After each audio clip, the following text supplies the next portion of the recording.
গল্পের নাম একটা চিঠি। গ্রামের এক ছোট্ট মাটির ঘর, বয়স প্রায় ৬০ ছুঁই এক মা। তার নাম জাহানারা। মুখে সবসময় একটা হাসি, কিন্তু চোখের গভীরে লুকানো আছে অপেক্ষা। তার একমাত্র ছেলে রাফি, যাকে তিনি অনেক কষ্টে মানুষ করেছেন। স্বামী মারা গেছেন বহু আগে। ছেলে রাফিকে পড়াশোনা করিয়ে শহরে পাঠিয়েছেন, যেন চাকরি করে মানুষ হয়। ছেলে এখন শহরের নামকরা একটি অফিসে চাকরি করে। তবে এখন তার ফোন করা খুব কমে গেছে। আর আশা গত ঈদের সময়ও পারেনি। ব্যস্ত ছিল নাকি, ভুলে গেছিল? মা কখনো জিজ্ঞাসা করেন না। জাহানারা বেগম প্রতিদিন বিকেলে একটা ছোট টেবিল নিয়ে বসে। সাদা কাগজে লিখে ফেলেন কিছু শব্দ। বাবা, আজ খুব গরম। তোর পছন্দের শসা ভর্তা করেছিলাম, একা খেতে ভালো লাগলো না। কবে আসবি মা? এরপর সেটা একটা ছোট খাম ভরে রাখে। দেয়ালে ঝোলানো একটা পুরনো নীল কাপড়ে তৈরি খামরূপী থলেতে। দিন যায়, মাস যায়, চিঠির সংখ্যা বাড়তে থাকে। ১০টা, ৫০টা, ১০০টা।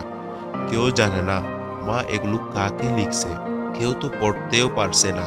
কেন লিখছেন তাই তিনি জানেন।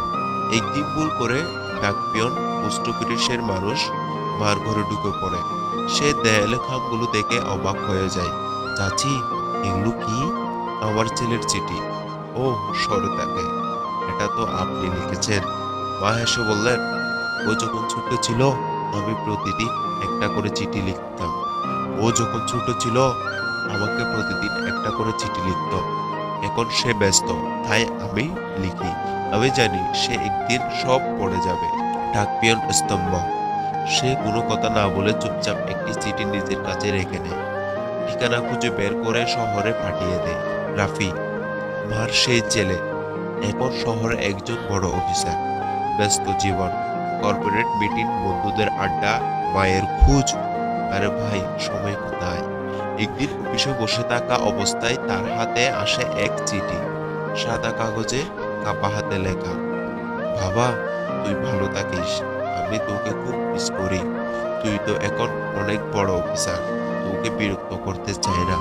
আমি শুধু জানতে চেয়েছিলাম, তোকে খুব ভালোবাসি।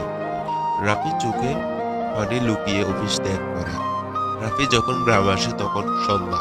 দরজা খোলা, ঘরের ভেতর আলো জ্বলছে না। দেয়ালে এখন আর কেউ চিঠি লাগাচ্ছে না। বিছানার পাশে রাখা ১২০টা চিঠির ভান্ডিল।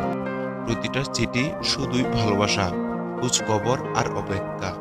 রাফি ধীরে ধীরে মায়ের খাটের পাশে বসে, চোখে পানি, মুখে ফিসফিস।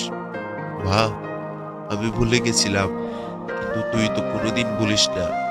আমি তোকে দেখতে আসতে দেরি করে ফেলছি মা। এবার তুই একটাও চিঠি লিখবি না।